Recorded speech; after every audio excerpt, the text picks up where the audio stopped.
Okay, let's start inshallah. Bismillah ar-Rahman ar-Rahim. Alhamdulillah Rabbil Alameen. Wa salatu wa salam ala Sayyid al-Mursaleen. Muhammad wa ala alihi wa sahbihi ajma'een. Jazakumullah for attending this other session, inshallah. I think it's the fourth session that we have on Islamic parenting. We continue with the different topics that we had prepared in this.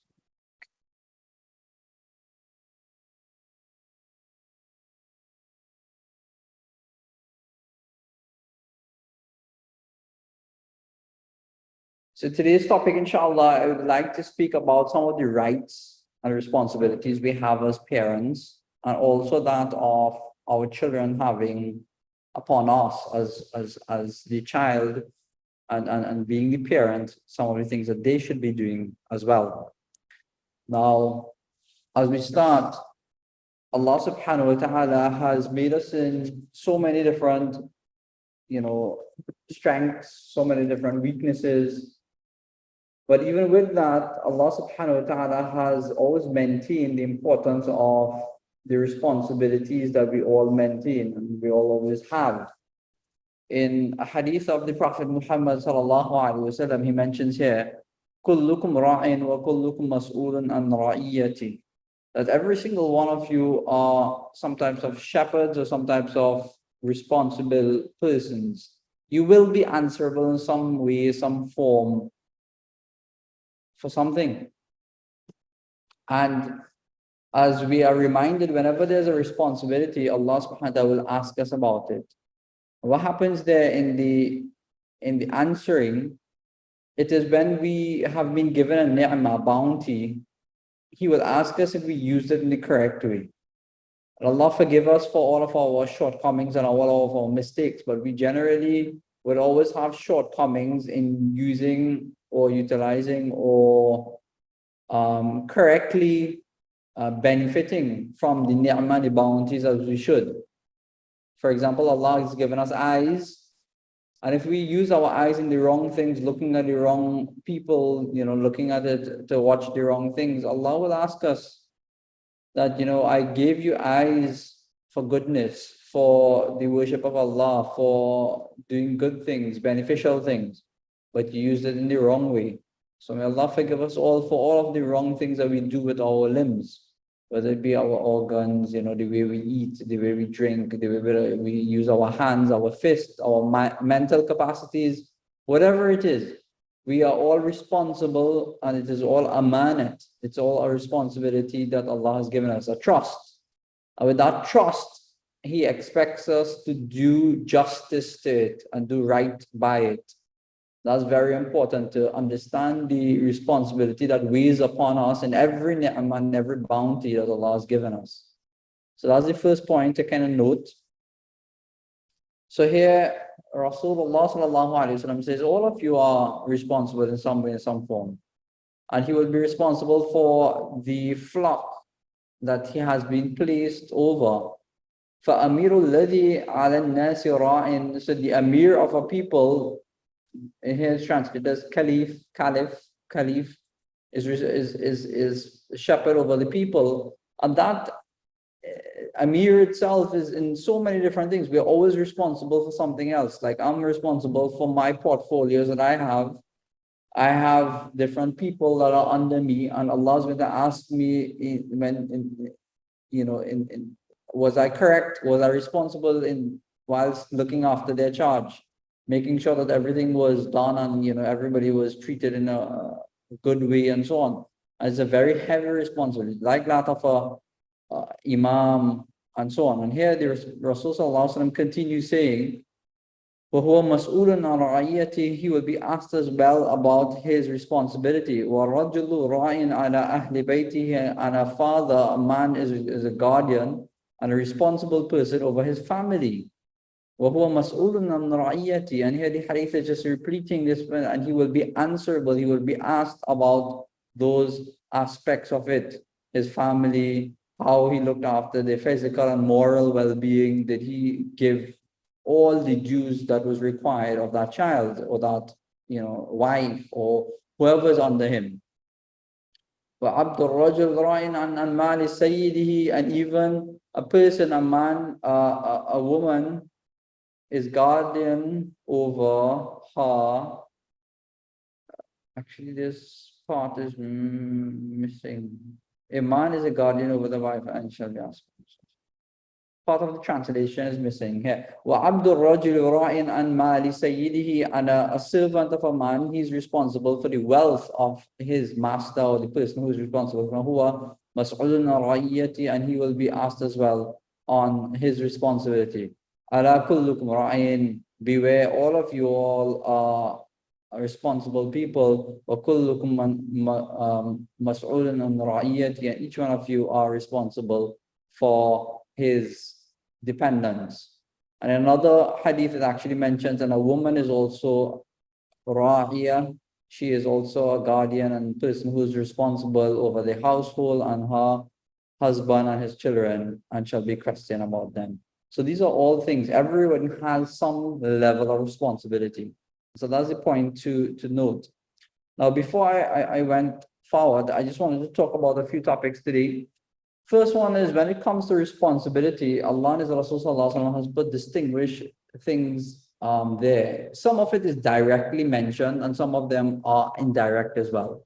It's based on the normal basic practices of human nature as well, and also has been practiced by Rasul Sallallahu Alaihi Wasallam in his actions and the way that he would carry about himself as a father, as a husband, and so on, as the Amir of the house, so he showed that practically as well. And there are some natural responsibilities that had been now drawn up as, the responsibility of children, and, the children rights and so on, had been also established in Deen. Some of it might be direct and some of it might be indirect, but all of it is still part of your responsibility.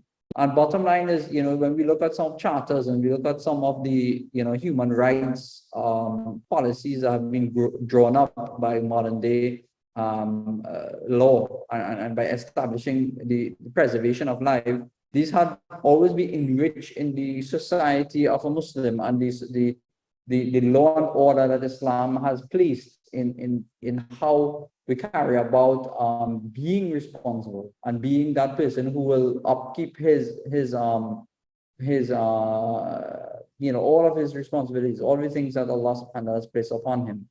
So each one of us has a responsibility given by Allah subhanahu wa ta'ala, and we should recognize that. And the quicker we understand the severity, the heaviness upon our shoulders with it, the more we will start acting accordingly. And that's the point here. Many people are not aware that, I didn't know I have to do that as a Muslim. I didn't know it was so serious in Islam. I didn't know Allah subhanahu wa ta'ala ordained that as well as part of the responsibility of a husband or of a father or a mother, right? And we seldom realize that, these things are also Allah's expectations upon you and us. So the quicker we understand it, the better it is. And that comes with love as well, because when you love someone and you love Allah and His Rasul, and Allah and His Rasul Sallallahu Alaihi Wasallam is expecting you to treat your family in a good way, taking care of them, making sure they're clothed, making sure they're fed properly, making sure that their life is being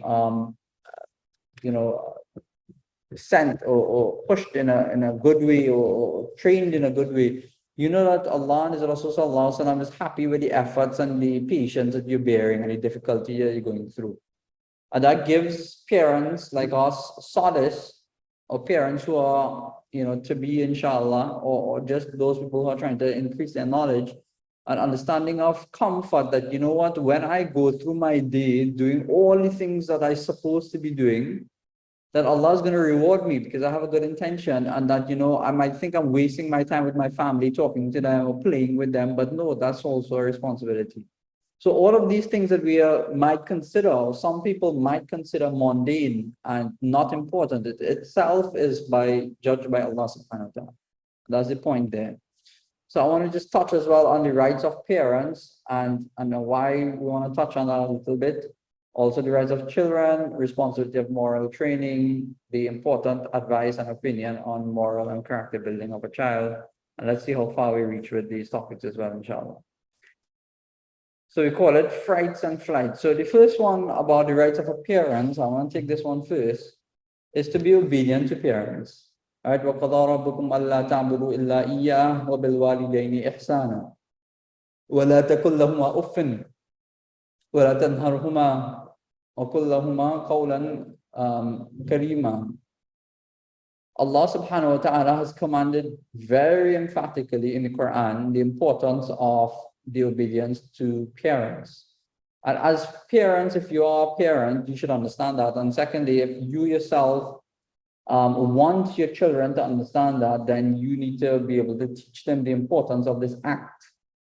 Now, the act itself is one that Allah subhanahu wa ta'ala has placed as a high merit and regard. One, when you do it properly, you get a lot of reward. And secondly, when you don't do it, is considered from the mubiqat, from those evil practices and evil sins that destroys you and your life and your akhirat as well. So it destroys your hereafter, it destroys your good deeds, it destroys so many things because it's what you call the destructive sins.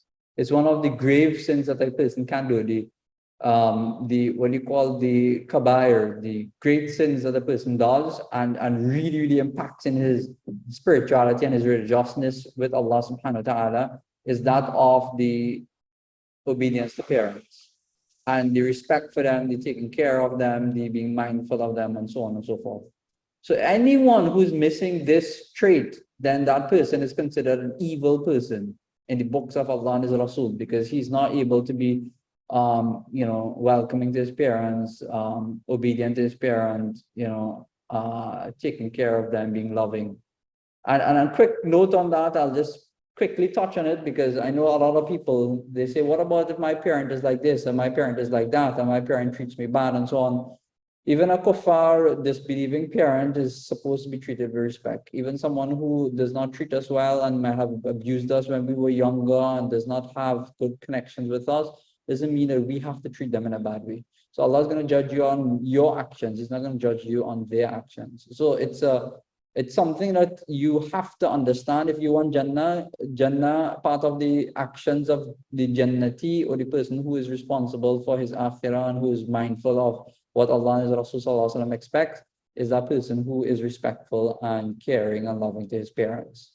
Okay, and then that has different merits. Sometimes, if it's a wife and she has to take care of her husband and her family, then it's of a lesser degree that she has to be there with her parents all the time, because now the responsibility has shifted with a higher regard to the others who might be living with the parents, and also to the son of the house, the older son, the sons, because sons have more responsibilities. They will start taking care of their parents first before it goes to the daughter. So the daughter first has a higher right to her husband and her family, because we want to build each unit properly. And the women are the central pillar of the home. So if she starts switching or being able or having to focus on another home more than her own home becomes, weakened.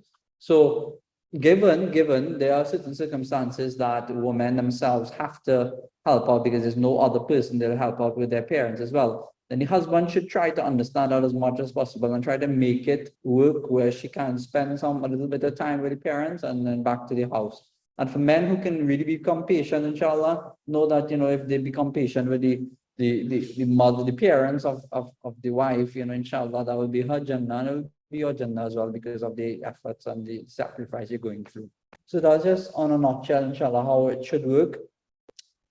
The point though is to treat the parents well, to pray for parents as well after they've died. As we all know, there's a hadith that the sadaqah jariyah is one of them. One of the beneficial things is, which is also sadaqah jariyah. This hadith talks about sadaqah jariyah, but also says waladan salih yad'u lahu. So son or children who pray for their parents after they die, that becomes a reward, a direct reward for the parents in their grave. So we want to also, there's a right of a parent that a child will pray for their father or their mother after they passed. They've done so much for us. They pray for us so much. At least Allah has, and the Rasul Sallallahu Alaihi Wasallam has implemented that we should do that for them as well. So there's a continuous dua that you should always make. Allah make their rahmat kari, raham farma, give them their shower His mercy upon them, and make their their stay on a board a merciful one and an easy one, inshallah, and continue giving them the blessings of whatever we gain. Again, it doesn't decrease your blessing, and it definitely increases their goodness, and inshallah gives them a higher salvation in akhirat. Now, if we expect that as well, we should also then do it for them, inshallah. Inshallah, we'll have children then does that for us, so that's important. And the last point, before I go on to one point I want to emphasize, is to respect their friends as well. That's actually one of the things that Rasulullah Sallallahu Alaihi Wasallam has mentioned, that part of your faith is the respect or the admiration or the connection that you will have with the friends of your parents. And that's how beautiful the societal norms of Islam is, and what Rasulullah Sallallahu Alaihi Wasallam practice and preach is that it builds a really strong societal structure. Because when you are friends, or you are close, or you acknowledge the friends of your parents, that itself builds a really good connection to your father's friends or your mother's friends. And because of that, they are also merciful to you because you are the son or the daughter of their friend. And that itself keeps a really live connection, and one that will be of benefit. And obviously, you wouldn't want that, you have a really good friend, you had spent some good time, you did some really good and beneficial things, and all of a sudden your child doesn't acknowledge the person. It's not like that, because friends of deen, friends of goodness, friends of merit, they genuinely work hard to not just uplift their friend, but they work hard to uplift the friend, the family of the friend as well. So they're connected to that family as well in some way and some forth. And then goodness, is spread across families because of the friendship. So we should always acknowledge the friends of our parents and the people who helped our parents as well, because those people essentially are helping us. Now, the point I wanted to make before I go on to the rights of the children, which is our focus point whenever we talk in these modules, is that if you want this to happen to you, inshallah, or you expect these things to happen to you from your children, first of all, you do that for your parents. That's the first thing. Make sure that you are doing it correctly, so your children can understand, okay, this is how we do it and how we should be treating parents. So they understand in a practical way the importance of family in the life of a Muslim, and how Allah subhanahu wa ta'ala has commanded us to be very respectful and caring, and make sure that we care for the afterlife of our parent as well. And when you do it practically and you show, and they can see that, they will realize the importance and the values of treating parents. So they will learn that lesson practically. And the second thing is that you have to do that. You have to actually train them, teach them the importance of parents. You have to show them, you have to read to them, you have to do ta'aleem of these topics so they can read and understand the importance of kinship and the importance of parents in the life of a Muslim. And that's why one of the books I'll recommend as well, I did post it up in the WhatsApp group, is that of Birrul Walidain, the goodness to parents. This is an extract of a book of Imam Bukhari rahimahullah that he wrote of Adab al-Mufrad. The book of Imam Bukhari is called Adab al-Mufrad, meaning the adab, or the respects or the manners in Islam. And in that book, there's a special chapter called Birrul Walidain, the goodness to parents. And I mean, that's just a specific topic. I mean, there's so many topics that we have to teach our children. And inshallah, the more they're exposed to good practices and information and knowledge, because Islam is so vast and so beautiful. Every time we learn something, there's something new to pick up and grasp as well. And inshallah, there's so many benefits of these kind of sessions that hopefully we can actually benefit a little bit from things that we need reminders of, or maybe new things that we might be hearing for the first time. So in books like that, Birrul Walidain, I'll just tag it back on the group after the class, inshallah. That's a book, and we have it available here, so you can buy it, But what I'm saying is books like that and other books, we should read to our children and let them hear the importance that Allah has placed specifically on the parent and responsibilities of parents and that of a child to a parent. And inshallah, they'll get that values and the knowledge and the ta'aleem of inshallah, respecting parents. So part of the point or part of the lesson that we take away from this little slide is that if we want our children to do what Allah requires them to do and to be able to get their Jannah through us, we have to teach them that. We can't expect them to understand, to learn it on their own. So part of the responsibility of a parent is giving the adequate knowledge and information to our child so they will be able to act responsibly as a child towards their parent, which is us. So, you might feel that, what, I'm teaching my child to like me and to be respectful to me. That's a command from Allah. That's not your own doing. That's not your feeling. That's Allah saying that there has to happen because we need a strong society. We need a strong home. And the only thing to have a strong home is to make sure the foundation of the family is strong. So this is one of the practical wisdoms of Allah subhanahu wa ta'ala to make these parts of your practice as a Muslim. And not just that if you don't do it, you get a lot of sin and you can get Jahannam because of it. And when you do it, you can get Jannah because of it. It's such an important part of being a good Muslim. So I think we all understand that as well, inshallah.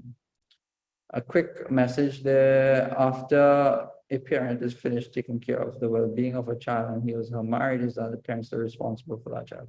So that's a very good question. So there is a limit to this conversation.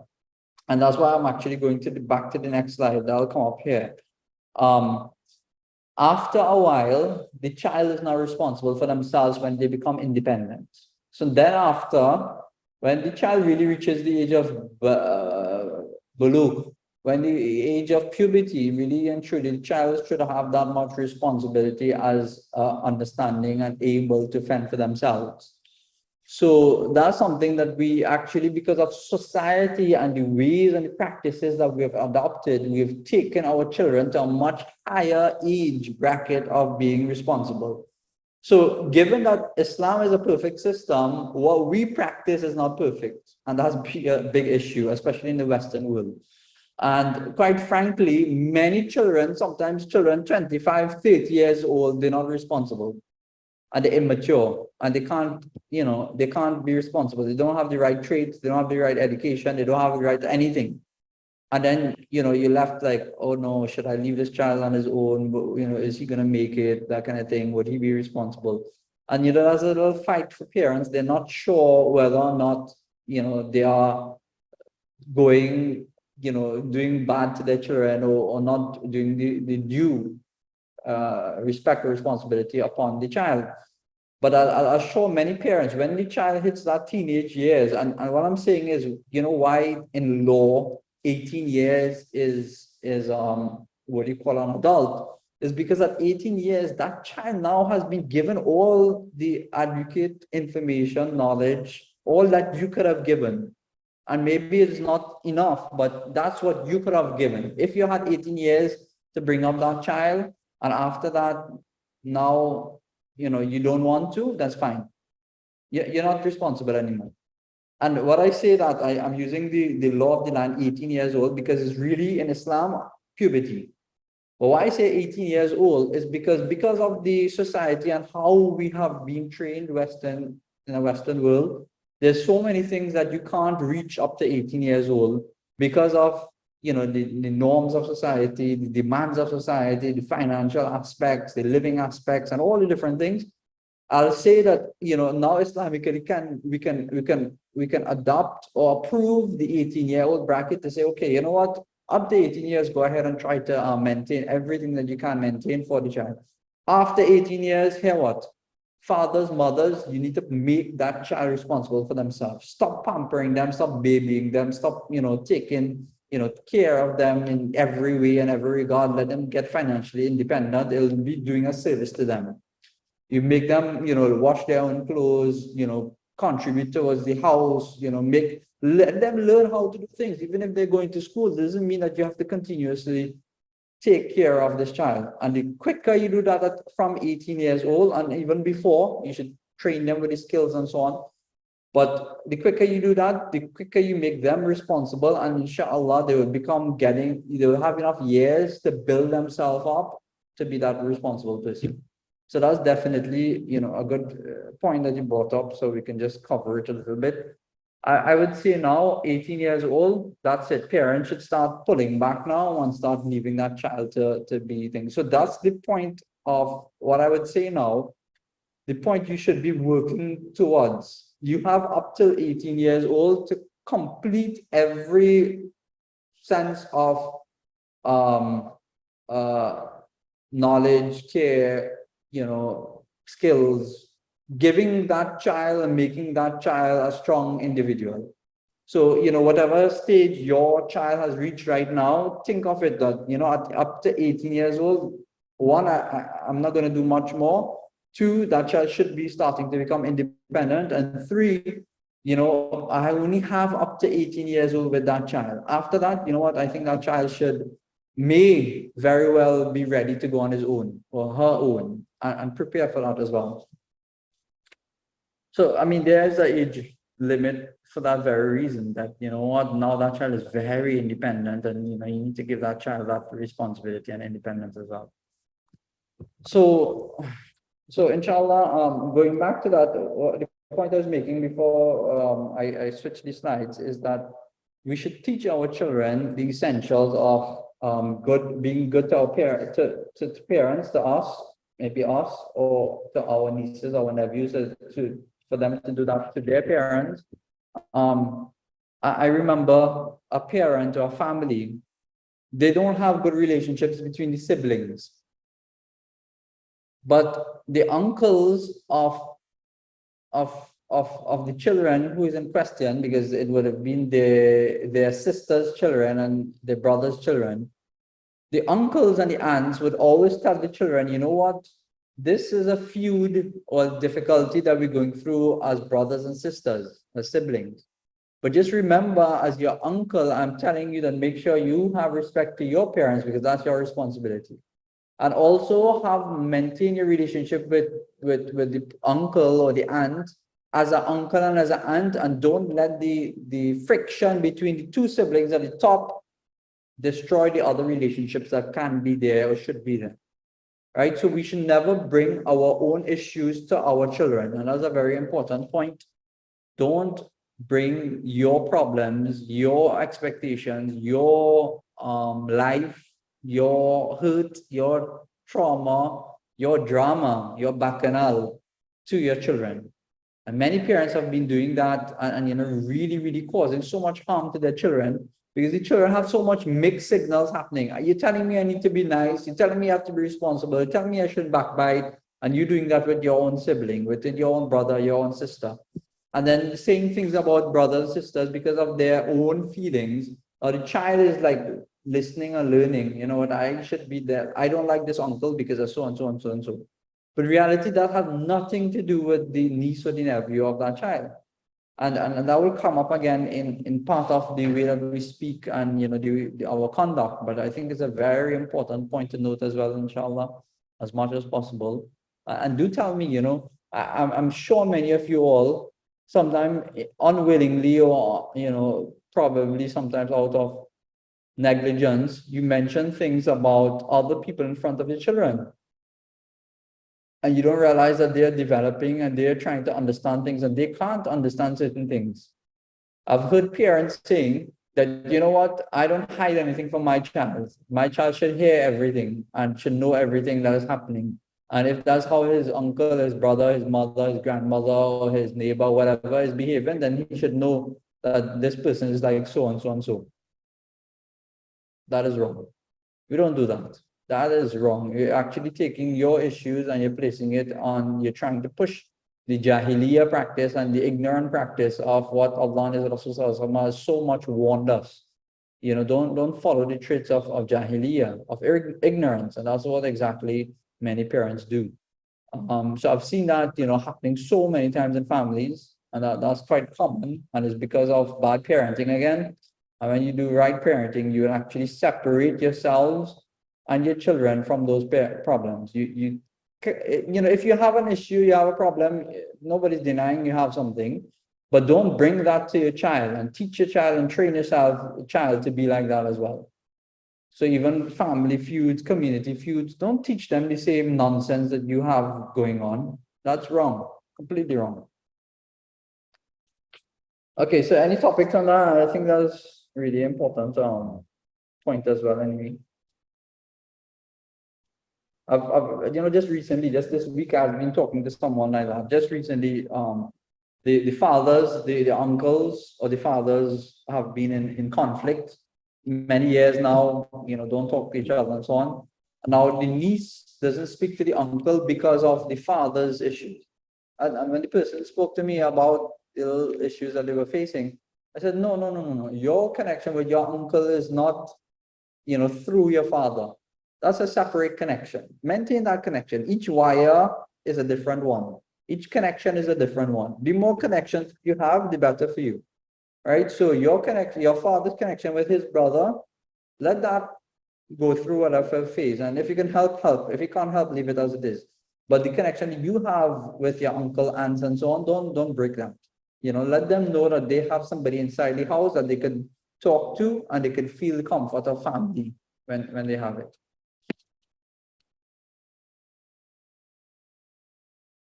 A question there comes up: do you protect children from toxic relatives who would say and do things that would undermine the parents' authority and respect from the child? Definitely so. That one, though, is something that is very important. People, families, and generally when I speak about these things, I'm talking about in those good relationships that are okay, they're healthy, and inshallah there wouldn't be any harm per se. But then you have some people, and this society unfortunately have many of those people that are actually become negative influences to our children. And yes, you would actually take them away from that environment and don't bring them close to the environment. And as for the protection of the child, I'll tell you how important that is. The scholars of language, they used to not let children hear the language of the people who are illiterate and the people who can't speak. They wouldn't let them learn language or even hear their conversations because they didn't want their children or the children that they were responsible for to hear how that sounds, so they pick up wrong language. And that happens a lot with things like the different types of slang that we might be using in our conversation and so on. Sometimes it's not going to be beneficial for our children to do so. So we should not, encourage good children to be around bad people and bad, influences. So that's something that's really, really important. Even like that, there is a reality that we face sometimes. There's a reality that we face sometimes that we can't avoid, and children have to sometimes grow responsible on their own and determine whether that's right or wrong, and get out of it. Sometimes, as I mentioned this before, sometimes you're driving in a car and you're hearing music that has so much profanity in it, such evil in it, that you can't even listen to the lyrics. Like, meaning it's not that you're listening, but you're afraid. Well, one is you don't want to hear it because it's so vulgar, and you're afraid that your child listens to it, and hopefully that they're not taking it on, and they zone out from that, and so bad, especially in Trinidad and Tobago. It's so, oh my gosh, I mean, they should have some laws against those kind of things. I don't understand how that is left, and the immorality is being promoted and loud, and blasted in loudspeakers, and not just the evil of music, but the evil of the lyrics that comes out of some of these things. It's really, really bad. It's really terrible. So moving forward, Allah subhanahu wa ta'ala has given certain rights of life, health, different types of rights to a child.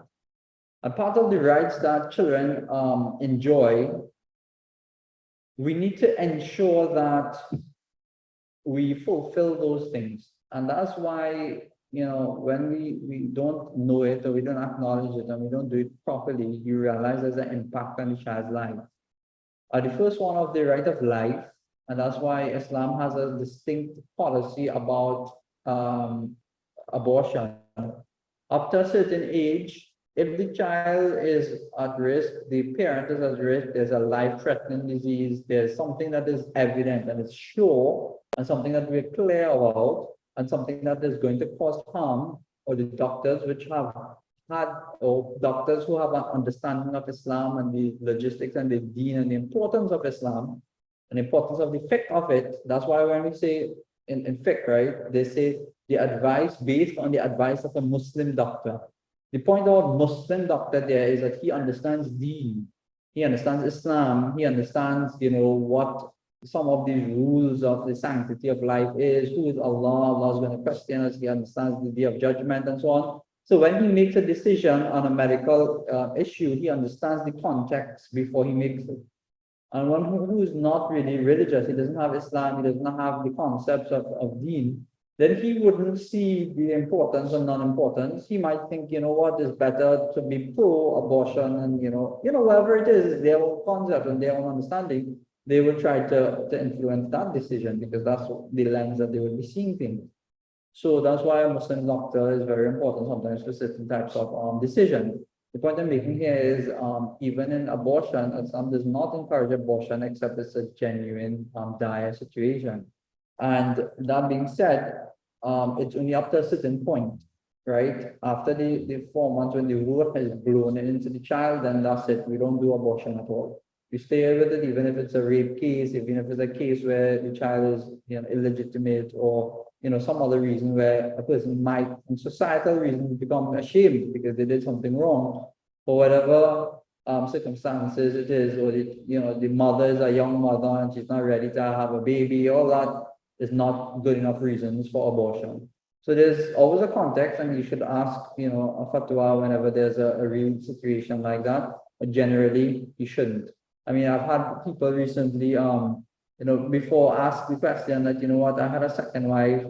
The first wife is having a lot of the problems and so on, and my second wife is now pregnant, and the other wife now, the same wife who is pregnant, she's told to have an abortion because it's going to cause a problem, and then the families will become more tension, full of tension, and then the husband is not ready to have another family and all this nonsense. SubhanAllah, that's not deen. So practice deen if you want to practice deen. Don't make these excuses up and go with your own whims and fancies. And the point of making why this came up is because this person was a practicing, or you would think practicing Muslim would follow the deen and Allah's and his Rasul's instruction. And he asked his wife to go and have an abortion, and then they eventually went through with it after being told that he should not. It's really, really bad. Sometimes we hear things, we know things, and we're still not applying it in our lives. And then, we call ourselves Muslims. Allah forgive us. Allah really forgive us for our shortcomings.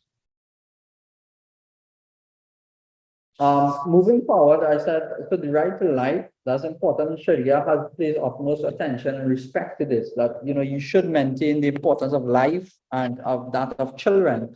We have to ensure that we're doing that. So the rearing of children, making sure their psychological, their physical, their social customs and norms is being fulfilled and they can develop correctly. So part of that is the child's life and the health. And that's why in Islam, it encourages breastfeeding.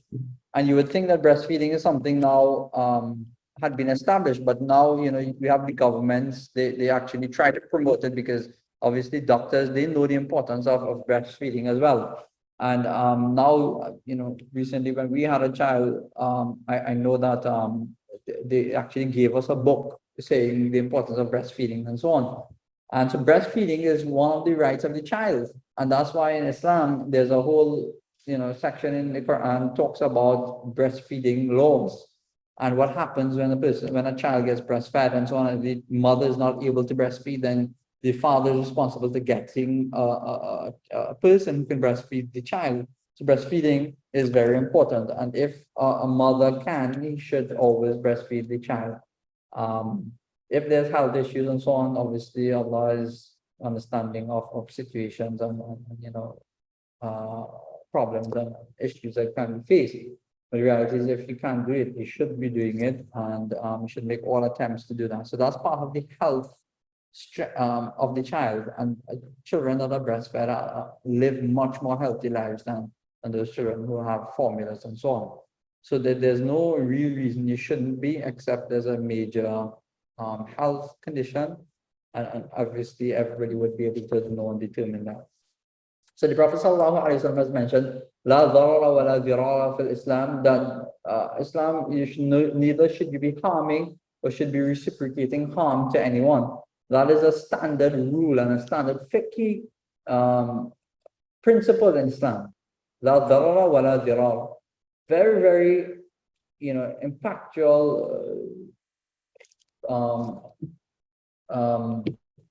words of the Prophet ﷺ that has so many different laws that was pulled out or extracted from this one statement. So just like fasting is something that is important in Deen, fasting in the month of Ramadan, but when a mother is breastfeeding or needs to feed her child, then there's in other days she can fast and there's a given license that Allah subhanahu wa ta'ala has given her to go ahead and not to fast and breastfeed the child, or if she's pregnant and she's not able to, then think about the child, because the life is more important. And that comes up too, and I'll try to make this as concise as well as possible. The healthy eating of children is important, and all this junk food that we keep giving children, and we expect the children to be okay, not to be hyper, is ridiculous in the equation, because children will, what you eat is what you are. It's a simple instruction. In fact, the ministry does have down their logos and their little slogans. You are what you eat. Right? So if you're eating, food that is not good, you're eating fried food, you're eating unhealthy food, you're eating food that is full of chemicals, you're eating food that will cause rashes and to cause children to become overly hyper, then you're going to get that. So don't blame anything else. You're giving the child that poison. So think about healthy eating as part of your responsibility to your children as well, and try to use and take those options that are much better. Healthy options, prepare your meals. There are different things that we should be doing. Have a meal plan for the month. That's something I always encourage that the person should do.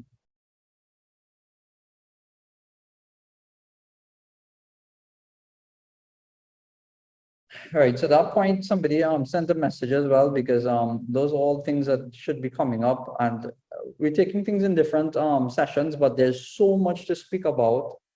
And I don't know how much time and how much detail we can really go into it, but understand that there's much more room for improvement from all of us, and there's always need.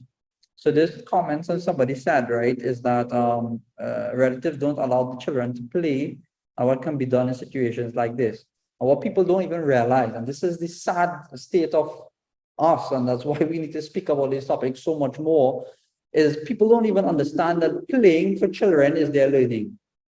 Children need to play. Children need to play with other children. Children need to be able to have, laughs and jokes and be, running around, playing and climbing and, playing football and getting knocked down and, doing all those things in good, as safe as you can get the environment, going out in a savannah, in a park, and let them play in the greenery, and all those things are for the child's health, for the goodness of the child, for the mind of the child developing, to be able to understand, how to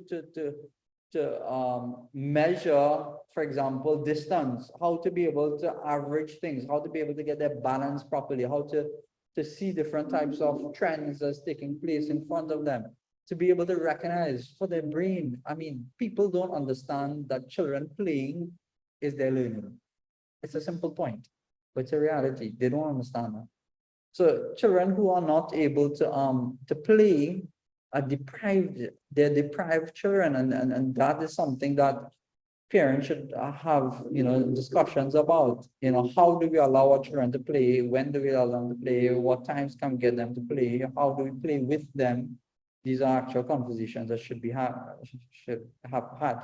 What I say as well, when we deal with children as well in school, different sets of groups that we interact with, we say, yes, let them play, and you can actually be part of their play because you learn a lot from their playing. That's one thing. And the second thing is that you also can control the interactions in a way that is positive. So when they're playing, show them, oh, I know you know, why you're saying this, it's actually like this, and correct them so they start learning things as they go along. So part of their play is that you should be there as a motivator, an instructor to help them build on their play. So that's important. It shouldn't just be play, you know, be wild, do whatever you want, I don't care. It should be instructional play, and one that is guided, not controlled, guided, where, okay, you realize, okay, they're climbing in a certain way, say, okay, you know, if you climb this way or if you swing that way, you'll actually be able to grab on, and show them how to do it. You give them the push towards the direction of how to improve themselves.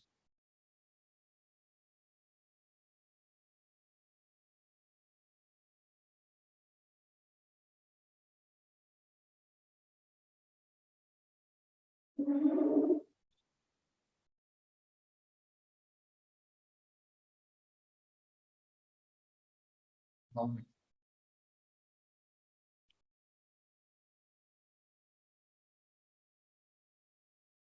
Okay, so as we continue, the time is quite short now, and I have to close off before the Isha Salah here. Um, the point about play is an important one as well, and I will actually bring that up in one of these other modules that comes up. Healthy eating is also part of that. You know, healthy means mind, mentally as well, socially as well. Healthy also means physically as well. And also, when you say healthy eating, can't, you know, generally more expensive. That is, it has some merit to it, not denying that. That is very true in some ways. You know, when you want to eat healthy, it becomes expensive. But there's actually a lot of healthy options that we've kind of denied ourselves. And practices, Western society have, you know, become a very commercialized society where, you know, we go and buy everything and we're looking for this and we're looking for that and we're looking for these exotic things and so on. And Allah has placed certain natural ways of getting healthy. You know, for example, get a little garden going yourself, get a little bit of, you know, tomatoes and, you know, onions and different things that you can grow on your own. And you will see the benefits of it. And mashallah, you'll be able to share to others and it'll be inexpensive and you can benefit from it. Always encourage, and that should be a project that you do with your kids as well. Teach them how to do a little bit of gardening, do a little bit of, you know, little box plants and so on. Do something like that. That's an investment worth going into. And that's something that you should do as well. So healthy eating is possible as well. We just have to change up some of our practices as well. Inshallah, maybe in some sessions we can look at some little modules of, you know, practical things to do as a family. In one, it benefits with family time. It gives them good essential knowledge, shows them, you know, different types of growing and benefits of you know, eating healthy and so on.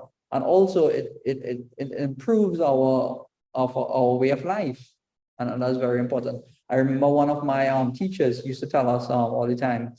He was like, you know, we all go to these groceries and we buy food, and if we just take the same stuff from a wholesaler, we cut down the percentage of everything that we buy by 25% right away. 25%, because each grocery will put a 25% markup on their selling price, on the price, at least 25 to a higher. Some groceries go all 33% and 40% and so on, markup on their goods, right? Some of the more expensive groceries are ridiculous in their markups. The point I'm making is that if you were to buy it in wholesale and then you were to sell it as to split up the cost as a group, as a community, and say, okay, well, we need potatoes, buy a whole bag of potatoes, split it up by, you know, 10 people, and each person buy a little bit more, you actually save more. And if you do that continuously, you save 25% on your groceries every month. So some of these practices are very simple. It's just that we've become so wired in one way that, you know, we don't realize that we're just giving away money that we probably, you know, don't need to. And you need to figure it out where you have pools of people working towards a betterment for themselves. So these are some of the things, inshallah, and on a side note. So family name is also important. The name of is one of the rights of the child as well. That is why the lineage it follows the father's name. So a woman should be very, very important um, to choose the right husband who would be there for her children, and she should not just think of the initial things when she's getting married, but should look at herself in 20 years after being married. What would she look like? What would she be? What kind of family she would expect the husband to have? What kind of the real questions that really build a society. Look at those things. And that's why we encourage when a person gets married, there's a list of questions that you should ask them, 100+ questions you should ask before you actually get married. Don't just get married on whims and fancies and infatuations, but really, really see if that person is worthy of being a father, mother, someone who can really take care of a family and all the different things. If a person is not well, unhealthy, is unable, is financially responsible. Financially responsible does not mean rich. It means a person who will go the extra mile to make sure that his family earning is sufficient and can suffice for the house. So this is why the Prophet ﷺ gives certain instructions to marry, a religious person, one who, if a man of good religiousness comes and asks for marriage, then you should get married to him. Things like put that forward, the religiousness. And religiousness is not putting on, a big beard and wearing a topi and going to the masjid, but it requires all aspects, all facets of society, of your existence to make sure that you're really a good practicing person who really stands as much as they can and fulfills all of the different things to get married. So that's something that's very important as well.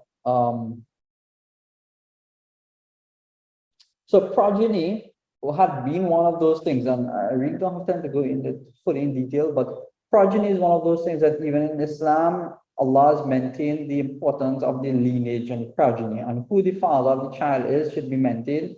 That's why in the Quran has clear instruction: do not call other than the father's name. Don't name the child another name or take away the lineage of that child. The child's lineage has to be maintained, right? And that has a very good merit and benefit to society as well, to maintain the essentials of the lineage of the children. And furthermore, when a child is born, the child may or may not have certain benefits of that lineage. And that's why even the Prophet ﷺ used to marry into families for the benefit of the lineage or the benefit of the connections to that group of people. And that's so evident in the Sunnah of the Prophet Muhammad ﷺ. I'm mesmerized sometimes to see how beautiful the practices of the Prophet Muhammad ﷺ would be around these kind of societal practices and then making it a norm. And he would do that instrumentally to safeguard and protect the welfare of whatever is needed, the family unit, the society, the clan, the Islam and the deen itself. But it was shown in the life of the Prophet Muhammad sallallahu alaihi wasallam. So that's why he would propose to certain women and get married to them, just because it would have been such a strength to Islam. And if you look at the caliphs and the prophets, father-in-law was Abu Bakr radiallahu anhu, prophet's father-in-law was Umar radiallahu anhu, his son-in-law was Uthman and Ali radiallahu anhu.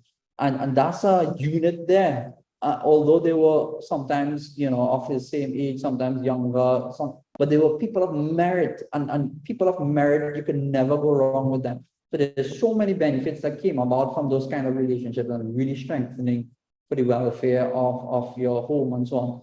So I'm saying is the point I'm making here in this lineage is that Islam has given us much more depth and much more substance when we look at family relationships. And when we undermine that and we look at how society and how westernization has like, oh, you like this person, this good, this guy, I can get this, I can get that. No. And that's all they would look at. On many people just fall in love when they get married and these kind of silliness. But if you really look in depth of some of the natures and the benefits of marriage, you would see, there's so many benefits in it matter. So, so lineage has been protected by Allah and His Rasul sallallahu alaihi wasallam, and to protect the family name as well, the property and inheritance. Allah talked about that so many places in the Quran as well, about how the inheritance of the orphans should maintain, they should be given to them. The property is theirs. Do not take away from what is their share. When someone dies, then they have their share, you have your share. Maintain what is theirs. They are orphans now, then they should still be, their wealth should be managed in a way, and when they are able, when they have got intelligence, and give it to them. So these are clear instructions as well in the Quran, and we should look at that too sometime. The upbringing on the good morals as well as part of the rights of the child, and we will go to that in a special module as well. The education as well, we talked about that a little bit, but also skills. We want to talk a little bit about that as well, and the importance of building skills in children as well. Financial support, I mean, we touched on it a little bit here and there, and we'll continue touching it as we go along. The right to stability and a dignified life is one of the things that I would love to talk about a little bit more, because that is something a lot of children are being deprived of right now. Sometimes they have good homes, but the families, quarrels and qualms and trauma and arguments is actually causing negativity and breaking down the child psychologically. And children are really, really detrimentally affected by the problems, the arguments, the fights, the abuse that takes place in homes. And that affects them for the rest of their lives. Many people in society now, the reasons why they have so much issues is because of the trauma that they had when they were children, and the families that they had to grow up in. So if we can protect our children from that, then definitely we will be saving the child from a lot of difficulty and issues in the future. All the things like suicidal things, drugs, arguments, fighting, the list goes on. I have so many people coming with so many issues, that happen. A lot of it is because of bad parenting, right? And because we, again, bring our issues to our children and let them deal with it as well. And that's not being just to our children. They shouldn't have to deal with our problems and our issues. So that's a really, really important part. Stability, that would be financially as well.